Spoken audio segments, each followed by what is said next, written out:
venez, on essaye de lire un petit peu l'Akdama de l'Ikutei Etzot et écoutez Bémet les mots parce que Bémet, Rabbi Nathan a écrit cet Akdama. Qui est l'homme qui désire la vie? Alors, Miyahi chez Chafetz Chaim. D'abord, le commencement, mes amis. La première question qu'il faut faire, c'est est-ce que je veux un Miyahi chez Chafetz Chaim? Qui veut vivre? Qui veut vivre comment? Qui veut vivre quoi? Qui veut vivre dans son Qui veut vivre Bepshitout. Qui veut vivre? Non, c'est pas juste vivre, aller à Césarée, boire des cocktails. C'est pas ça que je parle. Vivre, ça veut dire que chaque seconde soit vécue. C'est pas de jouer à Facebook. Pas de brûler du temps. Voilà, pas brûler du temps. C'est que chaque seconde, elle soit vécue. C'est ce que c'est. On est toujours dans le futur, ou on est dans le passé, on n'est jamais dans le présent, on est toujours là. Rabbi Nathan, il dit, ce livre ne parle pas à quelqu'un qui ne se pose pas la question « je veux vivre ». Il ne lui parle pas. Un mec qui se dit « il n'a pas dans sa tête de vivre », pour lui, ça ne va rien lui dire, le Likutei Etzot. Il faut que la personne, elle a en lui, dans son cœur, un minimum de questions. Je veux vivre, Hachem, une vie qu'elle s'appelle une vie. Pas une vie banale. Je veux bien mettre une vie qui soit vécue. Chaque seconde, je veux qu'elle soit vécue. Chaque jour, je veux qu'elle soit vécue. Alors, le commencement, c'est Miyahi chez Chafetz Chaim. Qui est l'homme qui désire la vie? Quel est celui qui choisit la vie éternelle? Ah, maintenant, il continue, Rabbi Nachman. Et maintenant, Rabbi Nathan, il dit, il y a un deuxième passage. Je ne vous parle pas juste de la vie. Je vous parle de cette vie et de la vie éternelle. Ça veut dire, le conseil que je vous donne, c'est des conseils que vous aurez besoin même en haut dans le ciel. Mes amis, ça c'est un chidouche que les gens ne savent pas. Les gens, vas-y. Ah ouais. Chaque pratique que je recommande à mes disciples est propice, répare et aide énormément pour le passé, le futur, après la disparition d'un homme de ce monde, pour les temps et pour les temps messianiques, la résurrection des morts et pour les temps futurs. mais un jour, quelqu'un m'a posé la question. Il m'a dit, qu'est-ce que ça veut dire d'avoir des conseils pour le monde futur? Il n'y aura plus d'Yetzerara, le Mashiach sera déjà là, on sera tous en train de kiffer. Qu'est-ce qu'on a besoin comme conseil? Eh bien, moi je lui ai fait montrer ce petit... et je lui ai dit, écoute bien, il y a même écrit dans les livres que des fois dans le ciel, en haut, dans le ciel, il y a des fois des portes qui sont fermées. Tu veux rentrer dans des portes et tu ne peux pas rentrer.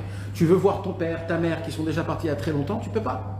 Tu veux voir ton grand, tu veux voir... Et tu ne peux pas. Il y a en haut dans le ciel aussi de genre de problèmes. Et même après que Mashiach viendra. Un jour, Rabbeinu, il a dit, vous croyez que Mashiach, on pourrait vite le voir, l'attraper, lui parler? Des fois, non. Des grands tzadikim qu'on aurait possible. Il y aurait des petits problèmes. Il dit, Rabbeinu, eh bien, tous les problèmes, tous les conseils sont écrits dans les conseils de ça. Tous les conseils, ça veut dire même les conseils de la vie éternelle. C'est ça qu'il dit, Rabbeinu, c'est un chidouche. Ça, c'est pas juste un conseil pour le Yetzirah, c'est pour tout, même l'après.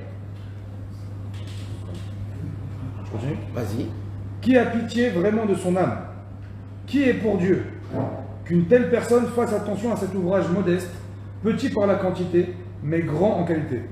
Observez et voyez. Soyez-en stupéfaits, car il a accompli une œuvre à leur époque. Si j'aurais le temps, je t'aurais arrêté chaque mot là. Non, parce que Bémet, chaque mot, c'est énorme. Habitu guru, regardez et quoi qu'il m'en a dit? Regardez, observez et voyez. C'est quoi? Où tu observes, où tu regardes. Ah ben lui, il te dit quand tu lis merci. Quand tu lis le Likutei Etzot, tu crois que c'est Stam, un Inyan, mais sache qu'il y a de la profondeur. On a dit c'est quoi le passouk de Shlomo Ameler? On a dit c'est quoi? Maïm amukim etza belevish. Le conseil que le tzaddik il donne, c'est des maïm amukim, ça vient des profondeurs de l'eau. Et c'est quoi le passouk d'après? Maïm amukim etza belevish mipi nachal novea mekor chochma. C'est-à-dire que le conseil qui vient des profondeurs de l'eau, il vient de la source de nachal novea mekor chochma, donc c'est pas Stam. Alors, soyez-en stupéfaits, car il a accompli une œuvre à leur époque, à savoir qu'ont été dévoilées des voies reposant sur des socles en or fin, implantés au bord des ruisseaux, qui jaillissent de la source qui sort du temple de Dieu. Vous savez ce qui a été écrit là?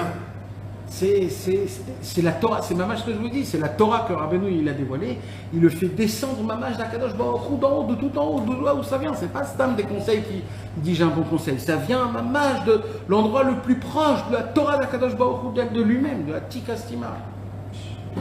des eaux profondes, tel est le conseil dans le cœur de l'homme, qu'une personne avisée sait y puiser.